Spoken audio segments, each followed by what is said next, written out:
नमस्कार, नवभारत टाइम्स में आपका स्वागत है। आपके साथ मैं हूं विनीत त्रिपाठी। पड़ोसी देश थाईलैंड से 2 दिनों के भीषण सैन्य संघर्ष के बाद अब कंबोडिया ने तत्काल सीज फायर की गुहार लगाई है। संयुक्त राष्ट्र में कंबोडिया के दूत ने शुक्रवार को कहा कि उनका देश थाईलैंड के साथ तत्काल युद्ध विराम चाहता है। वहीं बैंकॉक ने भी बातचीत के लिए सकारात्मक संकेत दिए हैं। इस बीच दोनों पड़ोसियों के बीच लगातार घातक हमले हुए हैं। दोनों तरफ से गोला बारूद की बौछार की जा रही है। दोनों देशों के बीच ये लंबे समय से चल रहा सीमा विवाद गुरुवार को भीषण युद्ध में तब्दील हो गया था।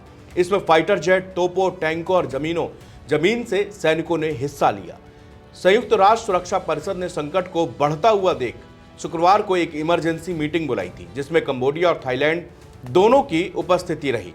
बंद कमरे में हुई इस बैठक के बाद नोपेनपेक ने संयुक्त राष्ट्र राजदूत चिया क्यो को कंबोडिया ने बिना शर्त तत्काल युद्ध विराम की मांग की है और कहा है कि हम भी इस विवाद के शांतिपूर्ण समाधान का आह्वान करते हैं। शुक्रवार को भी सीमा के पास तोपों के हमलों की आवाज आती रही।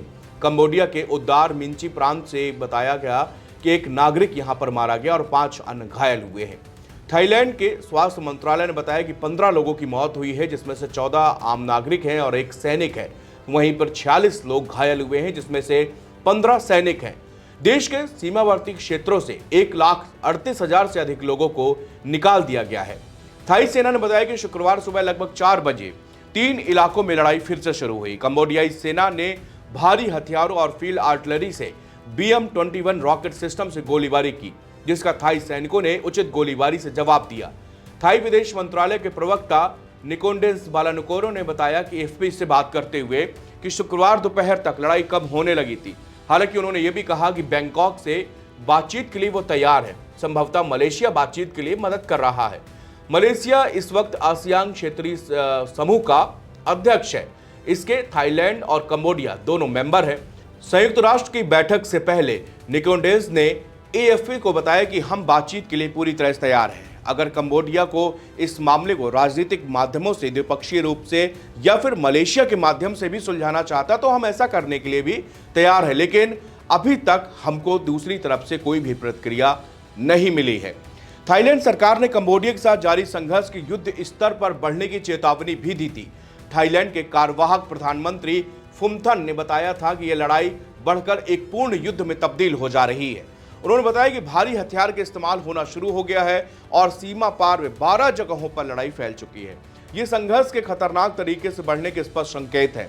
थाईलैंड के नेता ने चेतावनी से भारत के पड़ोस में युद्ध की आशंकाएं बढ़ गई हैं। एशिया के पड़ोसी देश थाईलैंड और कंबोडिया की सीमा पर गुरुवार सुबह से झड़पें जारी हैं। थाईलैंड और कंबोडिया के बीच संघर्ष में अब तक दोनों देशों में कम से कम 16 लोगों की मौत हो चुकी है। वहीं बॉर्डर के आसपास के इलाकों से हजारों लोगों को अपना घर छोड़कर सुरक्षित ठिकानों में शरण लेनी पड़ी है। कंबोडिया ने थाईलैंड पर नागरिक इलाकों पर क्लस्टर हथियारों के इस्तेमाल का आरोप लगाया। वहीं थाईलैंड ने भी कंबोडिया पर नागरिक क्षेत्रों में गोलीबारी करने का आरोप लगाते हुए कई गांवों को खाली करा दिया गया है।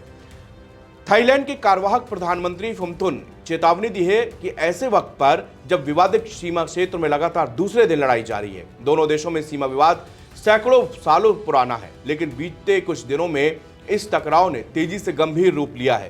थाईलैंड के उबोन, रंगथानी और सुरिन प्रांतों में सबसे ज्यादा लोग प्रभावित हैं। वहीं कंबोडिया के उद्दार मिंचे प्रांत में 1000 से ज्यादा परिवारों को सुरक्षित जगहों पर शरण लेनी पड़ी है।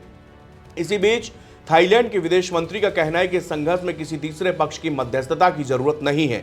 उनका यह बयान वैश्विक नेताओं की सीज फायर की अपील के बीच आया है। दक्षिण पूर्व एशियाई राष्ट्र संघ यानी कि आसियान के प्रेसिडेंट मलेशिया के PM अनवर इब्राहिम ने भी दोनों देशों के लिए बातचीत की पेशकश की है। दुनिया भर से थाईलैंड और कंबोडिया के बीच लड़ाई पर चिंता जताई जा रही है। अमेरिका ने दोनों देशों से शांतिपूर्ण समाधान का आह्वान किया है। चीन की ओर से कहा गया है कि वो इस संघर्ष को लेकर बेहद चिंतित हैं और उम्मीद करते हैं कि दोनों पक्ष बातचीत से मुद्दे को सुलझा लेंगे। ऑस्ट्रेलिया, यूरोपीय संघ और फ्रांस ने भी शांति का आह्वान किया है। अब जानते हैं कि थाईलैंड और कंबोडिया के बीच में ये जंग क्यों छिड़ी है। थाई सेना के बीच बीते 2 महीने से विवाद जारी है। 28 मई को एमराल्ड ट्रायंगल पर दोनों देशों की सेनाओं के बीच में भिड़ंत हुई, जिसमें कंबोडियाई सैनिक की मौत हो गई। यह वो जगह है जो थाईलैंड, कंबोडिया और लाओस की सीमा मिलती है। थाईलैंड और कंबोडिया दोनों ही इस इलाकों पर अपना दावा करते हैं। गुरुवार सुबह ये और ज्यादा बढ़ता चला गया। कंबोडियाई सेना के मुताबिक थाई सैनिकों ने सीमा के पास ता फुएन थॉम मंदिर की ओर बढ़त बनाई और उसके चारों ओर कटीले तार लगा दिए।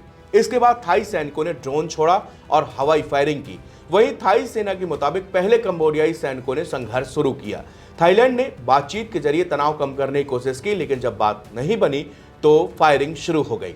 दोनों देशों के बीच विवाद बढ़ने के बाद 15 जून को थाईलैंड की पीएम पाइथोनटार्न शिनवात्रा ने कंबोडिया के नेता हुन सेन से फोन पर बातचीत की। इस बातचीत में उन्होंने थाई सेना के कमांडर की आलोचना की थी। इसे थाईलैंड ने गंभीर मामला माना जाता है, क्योंकि सेना का वहां पर काफी अहम प्रभाव है। इस बातचीत के लीक होने के बाद देश भर में गुस्सा फैल गया। इसके बाद कोर्ट ने प्रधानमंत्री को पद से हटा दिया। हालांकि पाइथोनटार्न ने माफी का मांगते हुए कहा था कि उनकी टिप्पणी सिर्फ विवाद सुलझाने के लिए थी, लेकिन इसका कोई फायदा नहीं हुआ। कंबोडिया और थाईलैंड के बीच में इस मंदिर विवाद को थोड़ा जानते हैं। थाईलैंड और कंबोडिया का इतिहास एक लंबे समय तक खमेर साम्राज्य यानी कि कंबोडिया और सियान साम्राज्य यानी कि थाईलैंड के बीच टकरावों से जुड़ा रहा है। फ्रांस और ब्रिटिश शासन के दौरान भी दोनों देशों की सीमाओं पर तनाव था। इसकी वजह से प्री विहार यानी कि प्री विहार और ता मुएन थॉम मंदिरों के आसपास की जमीन पर अधिकार को लेकर कानूनी और राजनीतिक विवाद लगातार चलता रहा। 1907 में जब कंबोडिया फ्रांस के अधीन था, तब दोनों देशों के बीच 817 किलोमीटर की लंबी सीमा खींची गई। थाईलैंड ने इसका विरोध किया क्योंकि नक्शे में प्री विहार, जिसको प्री विहार मंदिर और कंबोडिया के इस हिस्से को दिखाया गया था, वहीं ता मुएन थॉम मंदिर को थाईलैंड में दिखाया गया, जबकि कंबोडिया इसे अपना मानता है। ता मुएन थॉम मंदिर दोनों देशों की सीमा के उस हिस्से में आता है जो ठीक से तय नहीं है। यही वजह है कि इस मुद्दे पर दोनों देश अपना दावा करते हैं। यह थाईलैंड की तरफ स्थित है, लेकिन कंबोडिया इस पर दावा करता है। यही उसका ऐतिहासिक हिस्सा है, क्योंकि यह खमेर साम्राज्य के दौर में बना था। खमेर साम्राज्य कंबोडिया की एक शक्तिशाली और प्रभावशाली सभ्यता थी जो 9वीं से 15वीं शताब्दी तक रही। इस साम्राज्य में कंबोडिया के अलावा लाओस, थाईलैंड और वियतनाम के कई हिस्सों पर शासन किया। वहीं थाईलैंड का दावा है कि मंदिर तो कंबोडिया का हो सकता है, लेकिन उसके चारों ओर जमीन पर उसका हक है। दोनों देशों की सेनाएं इस मंदिर के आसपास नियमित रूप से गश्त करती हैं, पेट्रोलिंग करती हैं, जिसके बाद यहां पर अक्सर झड़पें होती रहती हैं। इस बार भी झड़प इसी मंदिर के पास में शुरू हुई थी, जो अब पूरी तरह से एक बड़ी जंग का रूप लेती जा रही है। शुक्रिया।